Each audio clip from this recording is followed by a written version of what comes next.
Hey everybody, welcome to this episode of the Brutal Truth About Sales and Selling podcast. Today I got a kind of a different episode. It's more of two sales guys just discussing sales today and what's working for each other. I got a long-time listener, Jay Ludgrove, from the UK on today, and he's out on his own. We're both out on our own, entrepreneurs, trying to get those meetings scheduled, close clients, sell something new, and we're going to discuss that today. And I think you're really going to enjoy this type of approach. I don't know. Let me know what you think. Tell me if you'd rather this versus the typical. I usually do like an interview kind of discussion about sales approaches, what's working, where people get stuck. This one's more free-flowing, kind of going where things go, and talking a little bit about podcasting and how things are changing online and how to connect with people. That, email and the phone, enough already. We've got to find a way of building a community around what we do, building a network and an ecosystem. That's what I mean by community. And that people don't want to be talked at anymore. People want to be engaged. They want their ideas shared. They want someone else to pull them in and add value to them. So we're really going to get into that today. And that's really what I'm trying to do with the courses, is to take it up a level, not make it a bunch of videos of just content where it's 100% up to you to consume and apply the content. I want to make it as interactive as I can, given the circumstances. So obviously I've had office hours, which is an hour-long meetup every other week per course. And people can submit their questions at any time, and I will build that into the office hours. So it turns into about 20% of me talking about what I've heard in the last 2 weeks, and about 2/3 open discussion about topics and issues and things that people are running into, use cases and examples and clarifications, success stories, roadblocks, all of that stuff. But now I'm adding another thing to add to the community. It's one-on-ones. Private one-on-ones between me and somebody in the course where we talk about what you're running up against based off of the content in the course, and I help resolve that issue for you. I take that and I put it back into the course, because what people are really getting connected to is not just how they sell, but how other people are selling and why certain things work and don't work. And it's so much better than, the failed SDRs out there and the sales reps who haven't sold in 20 years, still pitching the same stuff from the 90s when they sold. It just doesn't work anymore. People are bombarded by me, and what we have to do is connect with them. You have to become known, liked, and trust, and there's a sequence and how to do that at scale. And that's what the courses are all about. You can check them out at b2brevenue.com. You can also get my free ebook there on how companies buy. Because what we're doing is we're trying to, find that they have a journey. They don't know what they're doing. Here's the secret. The secret no one talks about is companies don't know how to buy because they don't want to buy. There's nobody at the company that says, you know what? We got too much money. Go out and spend it on some stuff. Would you? Why aren't you spending our money? No, it's an unnatural act for a company to spend money. So we have to understand how to get them to do that and how to have it make sense for them. So let's get into the discussion with Jay. But before we do, I want to make sure you're getting Nudge. Nudge with Brutal Truth coupon will get you a free month of the professional version. And I was talking to my old boss the other day. He goes, why do I need this? And I go, well, you need to know how you're connected to everybody. You need to know the relationship strength between your reps and the people that they're talking to at the account. You need ideas and reasons to talk to them. And, we're not good at thinking off the cuff. We like to have stuff fed to us, and that's what Nudge does for you. Also, if you're looking for a CRM, Pipedrive is crushing it. They just raised another $10 million, and they have got a new enterprise version. So if your company is looking to get a CRM that actually works and is easy to use and people will use, check out Pipedrive. Even if you're a rep and you need to have your own CRM. You even get the entry-level version. I think it's like $12 a month, so shut the hell up and get it. Where you can keep track of all your contacts, your relationships, and have it populated and updated automatically so that, God forbid, something happens to you and you're out on your own. Let's get into the discussion. And also, you can connect up with me on LinkedIn.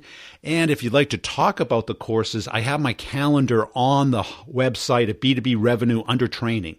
Here's Jay. Hey, Jay, thanks for joining us today as a way of getting started. Tell us about yourself. Thanks, Brian. Firstly, I'm really kind of humbled to be here. This is one of my favorite shows, and I love the value you add to the entire sales process.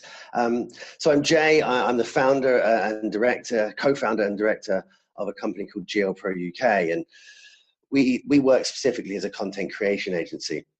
Where we're a little bit different is that we're sales focused, and I think too many marketing teams maybe forget about the point of marketing a business is so that it can assist sales and you can help grow the business. I've come from a long a long career in sales. I started in customer service and was told for many years I should work in sales. When I finally made the jump, I went for the hardest sales possible and things like advertising and lots of dials, many numbers. And how does that work in the UK? Similar. I guess the sales process is nice and universal. So when I started in advertising sales, it was a very traditional kind of 80s sell. There would be prizes on different days. Spin the wheel and you can win a bag of peanuts or £250. And, for any sale. So people were selling something for £70 so they could go and win 250, but just a buzzing, crazy sales environment. And that wasn't as much as it was great learning. I don't know whether it's necessarily the best way to run a sales team because there was always a huge turnover of staff, but it was also like very productive. Lots of bell ringing, right? Yeah. So as time's gone on, I've kind of moved away from that kind of intense sales and taken that intensity into making less calls as a more targeted way. Not necessarily wanting to put up 500 dials if I could put up 50 great calls to people who I know that I can add value to. And that's it. I think managers lose the objective of the sales team is to sell something, not just to be busy. But people love to be busy. Right, you got to keep the CRM filled out. You got to do this, you got to do that. But where's the numbers? I'm very much always have been of that thought, and have been the absolute bane to previous sales managers because they'd say, "Well, how are you gonna hit your target this month?" I said, "Well, call people and sell enough stuff." I've always found it. I've always found it hard to put a plan in place. But as time's gone on and I've actually been able to build a plan, you can see how effective it is to use all the tools that you have available to you to actually research into someone and know that every person you're speaking to, you're not wasting their time because you can add a value to them, which means it's a worthwhile call. It's worth talking. Yeah, and I think people overlook that. They think it's someone's job to buy since it's your job to sell. Yeah. I put a video out this week on LinkedIn, and I use the analogy of, at least in the US, the pickup line of "Can I buy you a drink?" still seems to work. But in sales, what we're doing is we're going into a bar and saying, "Hey, would you buy me a drink?" I don't think that would ever work, especially guy to girl, at least. No, I like it. I'm going to ask you. I always have to equate especially when speaking to teams who are doing lead generation. I always equate it to if you were out trying to, on a Friday night as a single person trying to find someone to speak to and spend the night with.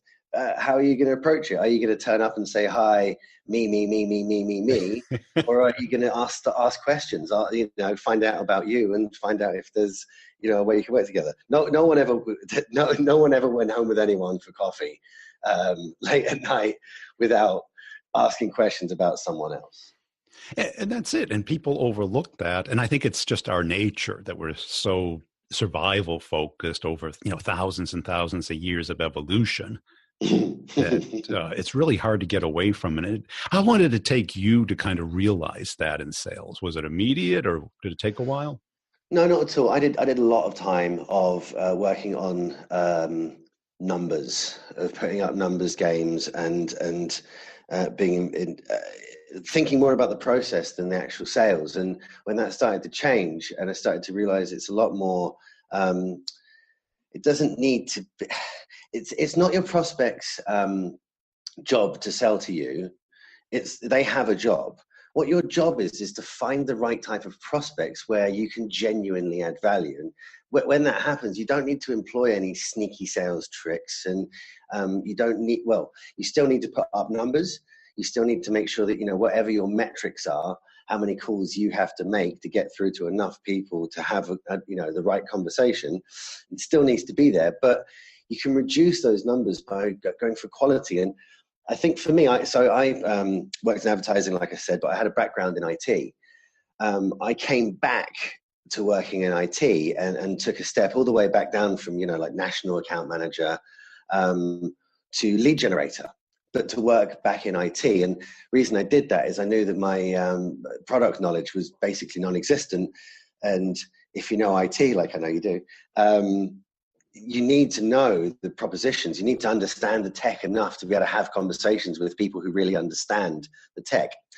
So I went right back to lead generation and worked essentially on a 2-year plan up to account manager after running the lead generation team. And what I realized is IT was one of the few places that I'd found where lead generation and account managers are two separate roles. And a lead generator didn't know how to close sales, and the account manager didn't know how to find new business. But that always scared the life out of me when I was a lead generator, because I always wanted to be account manager. And I thought, well, when do I forget how to do this? So I've been really focused on keeping lead generation as part of my sales process. Cold, hard, finding leads, data entry almost, as a way of just keeping that muscle flexed, making sure that I can still do it if I need to. If I can look 6 months down the line at the forecast and say, there's a big old gap there. What am I going to fill that with? I can then sit down and literally, hit the internet, decide on an idea, build a marketing campaign to support us, and hopefully make it happen. And what was the impetus to go out on your own? Well, we worked, me and my business partner, Tony, who is an incredibly smart guy, have been best friends for many, many years. And he worked at Microsoft for about eight years or so. And I was working in high-end IT sales to the service providers. And we both sat in enough corporate meetings where we saw bad content delivered, especially marketing content being delivered to salespeople who, I was sat there as a salesperson being like, that's not the message. Why does this marketing suggest you want, the client wants to do X, Y, and Z when we're selling ABC, right? And I thought there was a gap in the market there, but we actually put together a podcast and had a podcast for about a year or so, and a National UK Podcast Awards were nominated for a nice prestigious award. I kind of saw off the back of that podcasting is a thing that tons of people could do. However, there's a large percentage of the population, like myself, who are kind of stifled by the technology. It gets in the way. So by seeing that kind of gap and the fact that we could A, work with podcasters all day, but B, get into something a little bit more creative as opposed to sitting looking at terrible content in the corporate environment, made me and Tony make the jump. And it's one of the things is production I've found from always working in kind of a lot more corporate ad sales or technology based, is creative is a wonderful place where you can work with a prospect and the selling almost becomes a collaborative exercise. And it should be, shouldn't it? In almost every case where you're really trying to help somebody, no matter what we're selling, we're really helping people, aren't we? Absolutely. Well, in the best case scenario, we are. Yeah. And if it doesn't fit, trickery and pressure, who wants to do that? And who wants to have that done to them? I've always been a huge proponent of retention of customers as well.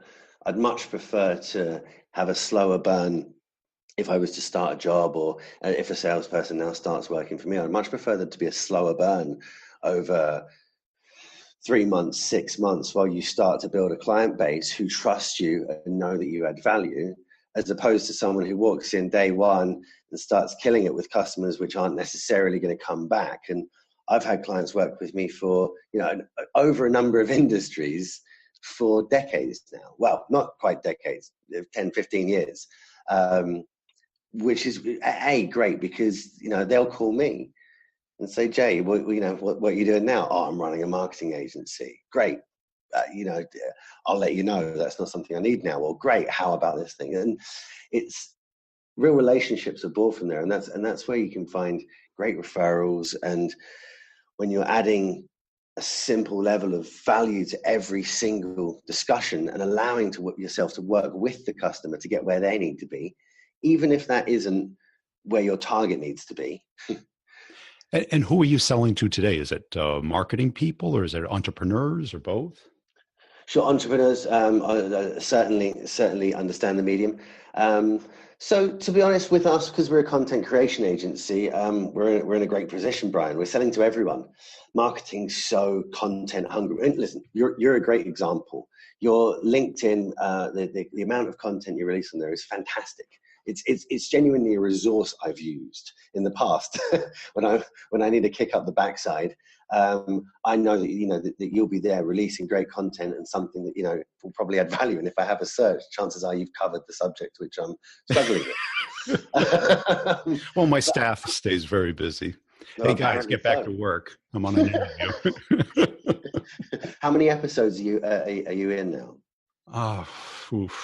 Beyond counting. Well, I mean, iTunes only keeps 300. Yeah, I think it's 400 and change or something. Which in podcasting and I spruce them down, or I delete some of the very old ones that are taking up space. Mm-hmm. But I've been doing the podcast forever. The YouTube thing, I just noticed almost 1,300 videos. Wow! But when you have a passion for the topic, when I really do, I thought I was going to just, go out to pasture, but I didn't. I really want to talk to salespeople, and I love selling. My impetus was I hated working for other people. Right. And I think we all get to that point sometime in our career. Yes, absolutely. I mean, I never realized how much I disliked working for people until I ran my own place.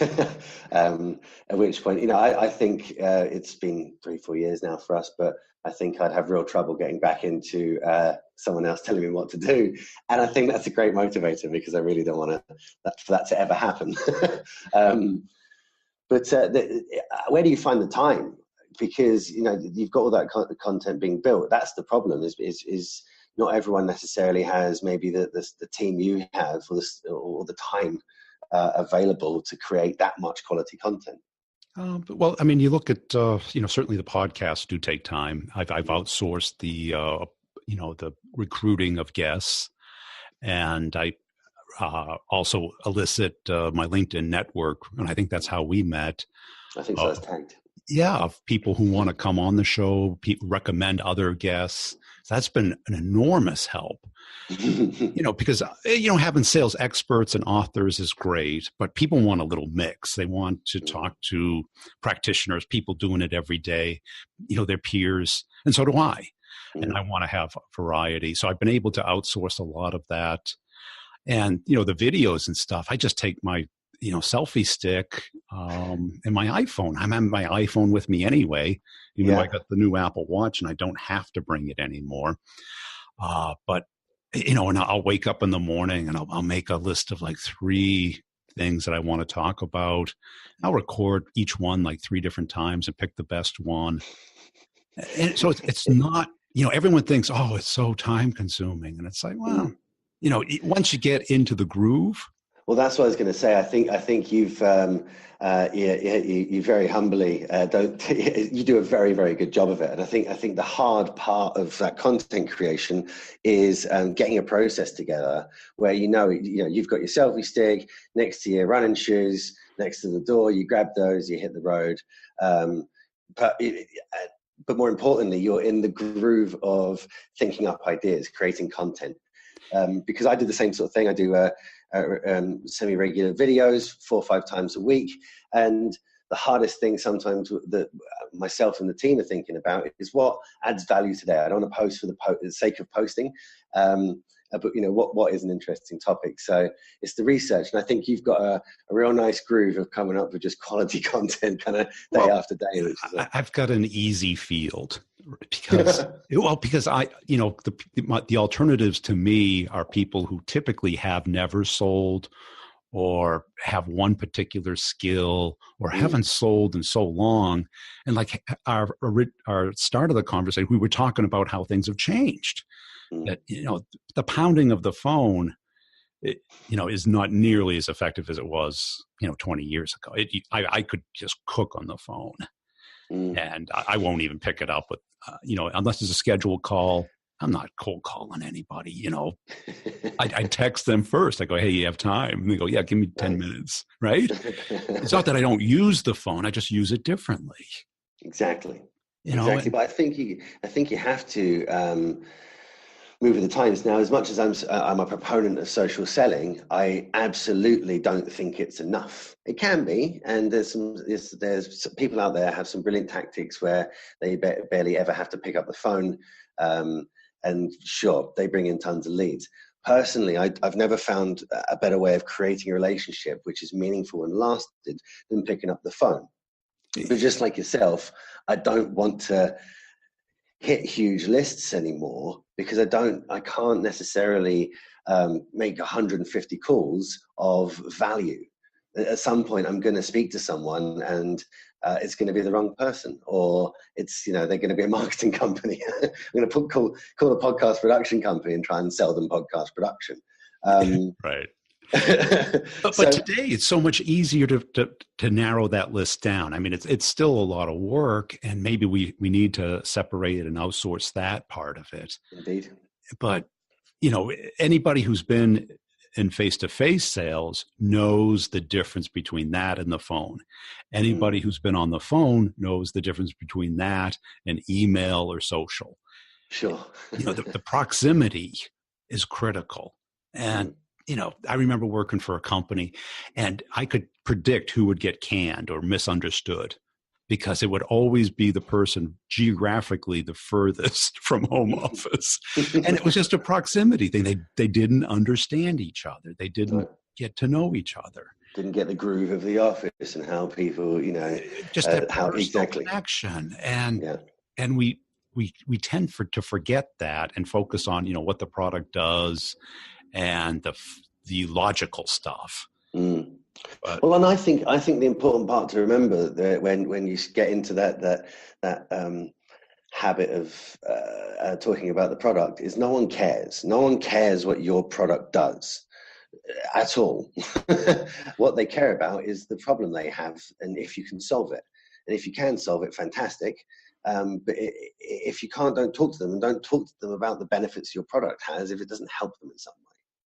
And that's it. And we have to, build enough rapport so that we have the right to ask the questions that will elicit the problem.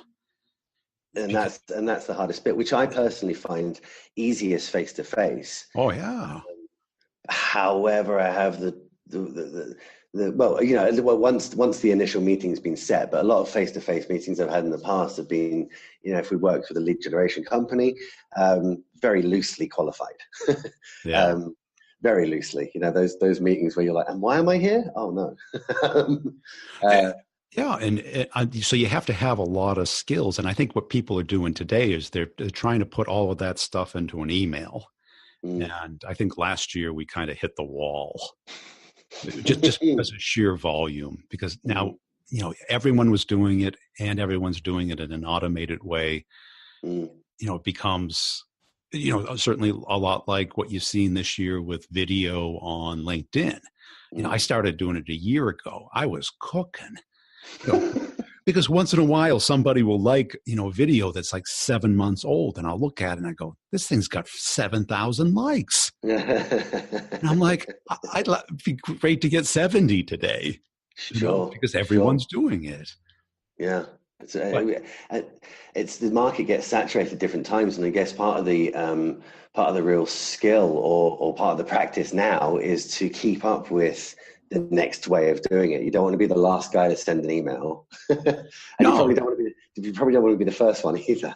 Yeah. So today, I think you hit the nail on the head, where you have to be more and more focused on the people most likely to care, most likely to have the problem you solve, but approach them as a human being and understand that they're not going to recognize the problem or share the problem or know about the problem until you get a little bit into it. Like all conversations. And I think, I don't know if you agree, but I found podcasting to be a fantastic tool to learn to have a conversation. When you're recorded and you get to hear yourself talk over people or interrupt at inappropriate times to make a silly joke, and I'm very much talking about myself here. Well, that's it, because I talk to a lot of marketing people in the content space, and they may not be familiar with podcasts, and I try and equate it to every other alternative. I go, a blog, people, first of all, in the sales space, salespeople, not great readers of blogs, right? They glance at it, they look at a listicle, but you're not going to persuade anybody with a blog. No.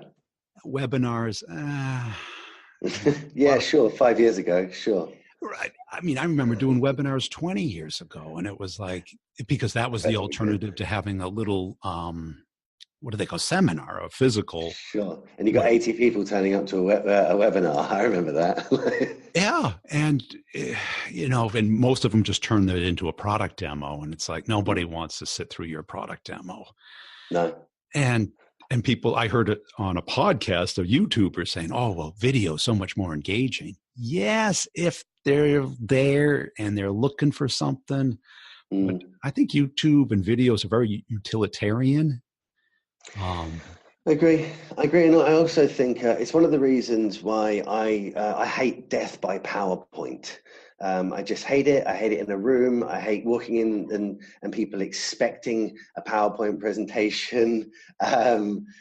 So I've canned it completely. Like if you really want to see a slide, I can put up our logo. Well, but let's have a conversation about what you need and what we can offer, and see if you sit in the same space. Because otherwise, as much as I love YouTube videos and I'm both the creator and a viewer, it's marketing. It's not necessarily going to get someone to say, "Hey, can I have a thing?" Yeah, because you get the attention span. They say the average viewer goes a minute and a half. Wow. So and regardless if it's an hour video or a minute and a half video. So you've got that window of time. Now you compare that to a podcast where somebody's tuning in twice a week for 30 to 45 minutes. Yeah. And they've opted in. It's not interruptive, and it's engaging, and it's consistent. Trust is built. They know you. Absolutely. Yeah. And they can do something else while they are consuming your content. Exactly. It's what we were talking about the last person to send an email. You do want to be someone who's podcasting right now, because although, everyone says everybody has a podcast, sure, podcasts have sprung up an awful lot later. An awful lot lately. But the amount of people who still don't know what a podcast is huge, and it is coming into the mainstream, which is allowing more and more people to access fantastic content. And do you want to be the guy who starts in October 2018, or quite frankly, do you want to be Brian Burns? Because I started it out of sheer necessity. I had written a book, and nobody knew me outside of the companies I had worked at and the markets I sold to. And I was selling a sales book, And so I started YouTube. I started a podcast, and it was early. It was way before the iPhone. And so everybody had to have an iPod and had to manually download it. Oh, of course, didn't take it running. Okay. Yeah. And there was like 2 or 3 other sales podcasts at the time. And you got a little bit of traction, but not much. And today, you got to look at your goal. Is your goal to build an audience?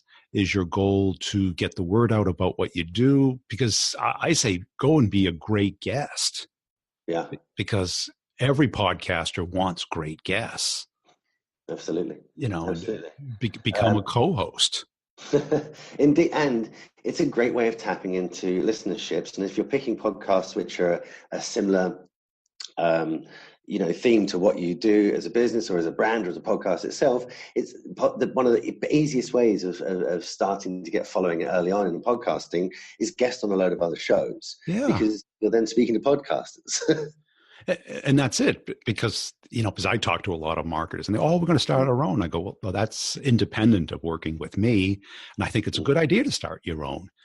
But you're trying to get the word out. It'll take you, years to build. I mean, it is a hard audience to build, and it doesn't transfer very well. Meaning if you're an author or a blogger, just saying you're going to get a podcast audience going takes a lot longer than you think. and it's misrepresented because there's a lot of astroturfing going on out there with iTunes and stuff. iTunes is kind of a disaster right now. Yeah, I don't think the iTunes platform was necessarily built with this success of podcasting in mind.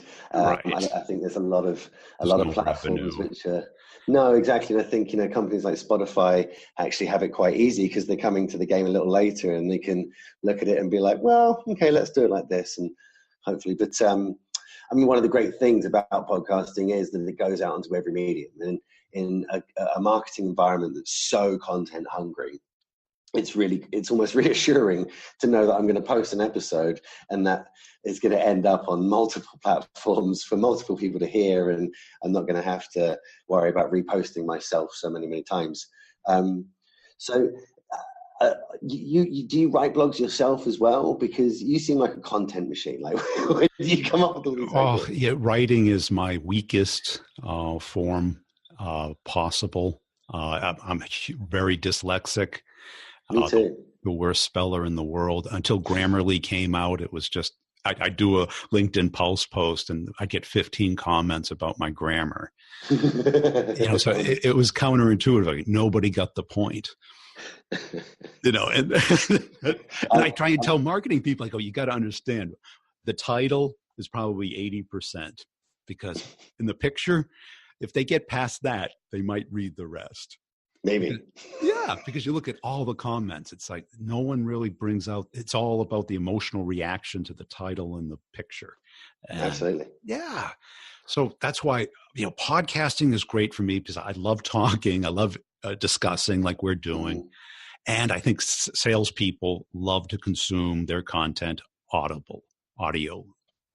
For me, it's commuting. There's nothing better to, as a salesperson, you spend a lot of time. Well, if you're face to face, chances are you spend a lot of time on the road on your own. And there's only so many times you can sing Tom Petty when you're leaving a meeting. Oh, yeah. And we're all different, but, music, yeah, I like it, but I'm not a huge fan. No, me neither. Podcasts, I mean, when I'm running or walking, I've got my earbuds in, and I listen to podcasts because I'm learning. I've used them actually on the way up to turning up to meetings when you are on your own and you're trying to get yourself in the right place, where I know that I can throw on your podcast or the Grind podcast or a number of different shows, which will just get my head really in the right space, as if I had someone in the car with me. So I can go in and pitch, and I'm already up to kind of speed that I need to be. But also in the same way, podcasting is a great thing to grab for your downtime. Yeah. It's very easy to be on all the time as a salesperson and get quite burnt out from just constantly looking for, what about. and finding time to take off, to exercise, to whatever you can do to shut your mind down for a little while is an invaluable tool to be able to turn up the next day and kick the door in and start how you want to. And I don't know about you, but I was a huge Audible fan. I'm still a subscriber. I like it. I still order books. But what I'm finding is the polished book isn't as engaging as the authentic podcast. I agree. And I still say that I've read books that I've listened to. I read this book the other day, and I'm like, I don't own that book. But with reading, I'm a huge proponent of actual books. I'm putting together quite a library now, and have just moved house at the beginning of the year, and about 50% of what we moved were books. So I'm starting to rethink that idea. But I tend to sometimes even chase between audiobooks and books, which is great, but the voice needs to be right.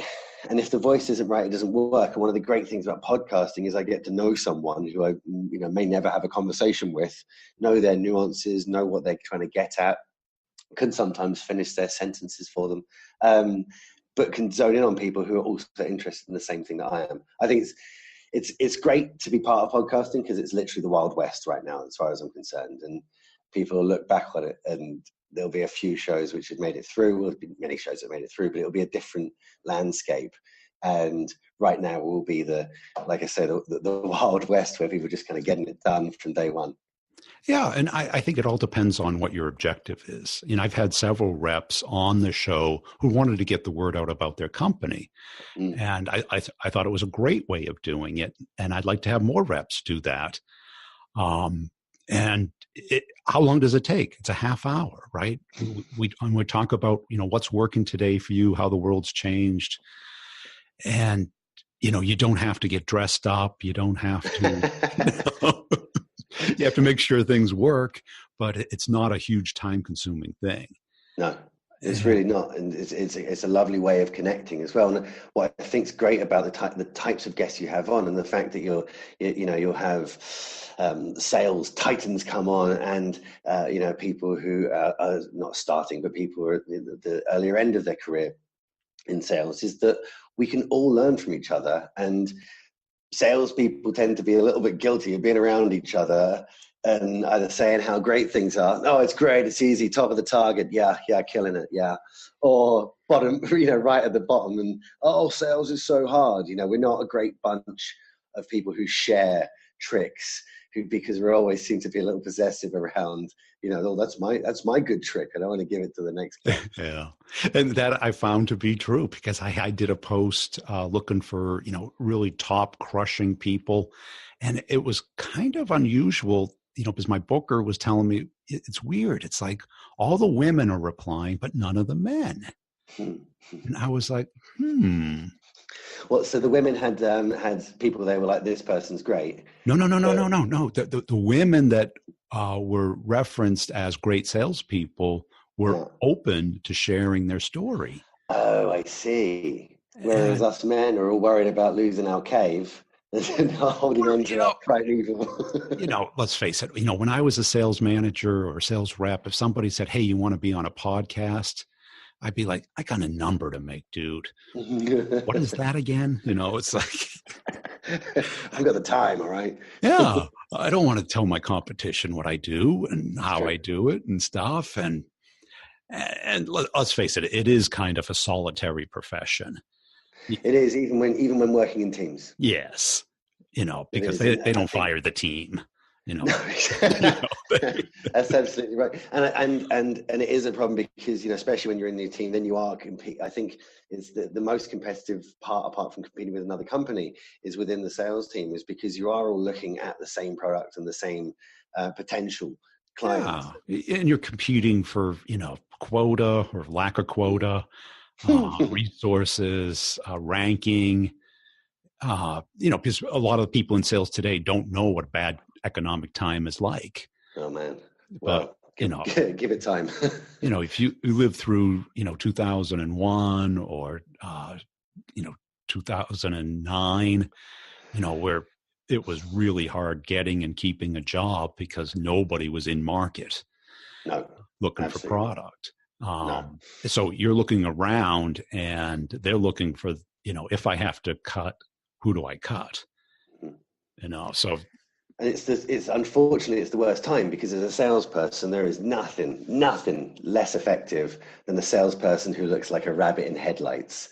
That is the person who will make more calls.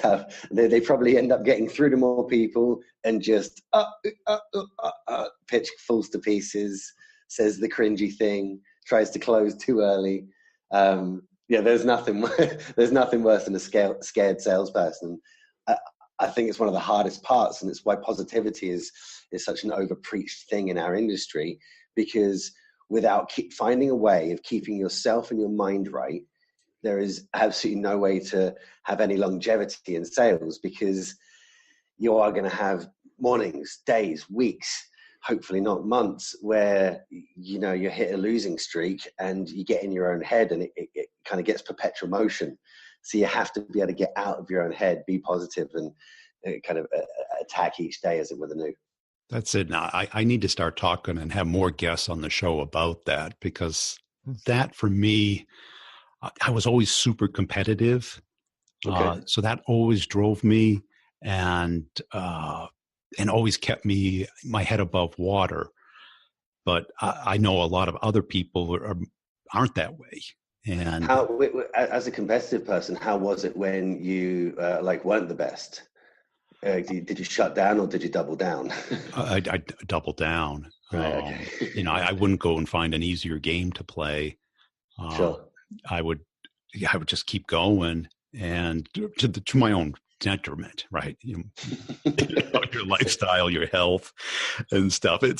And you just get obsessed with it. Yeah, and that's what I was talking about earlier. You have to be able to find times to recharge the battery, because otherwise you will just fall in love with this job and not do anything else, and you'll be a less effective salesperson. Yeah, I mean, you see the people who talk about the grinding. You can watch them age in front of you like a banana, right? And that's not doing anybody any good. And I started that way. I remember that I got a huge promotion to this enterprise sales role at this great company, and got no leads. I didn't know what I was doing. I never sold to executives before, and my health just went down. I was young too. I was eating too much, drinking too much, of course, not getting enough exercise.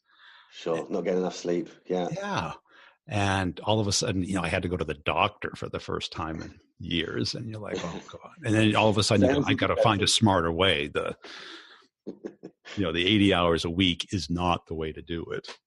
Sure. And maybe it is, but you have to make sure that the next week isn't, or what is. I always say I'm not made of magic and rubber anymore, because I just don't bounce back like I used to. So no, trust me. Yeah. If I'm going to do a ridiculous, and leading up recently, we just went and spoke at a conference in Florida about podcasting, and we spent a couple of weeks, and most of our business is with people over in the US, so it's a great opportunity to go and meet clients and meet new clients.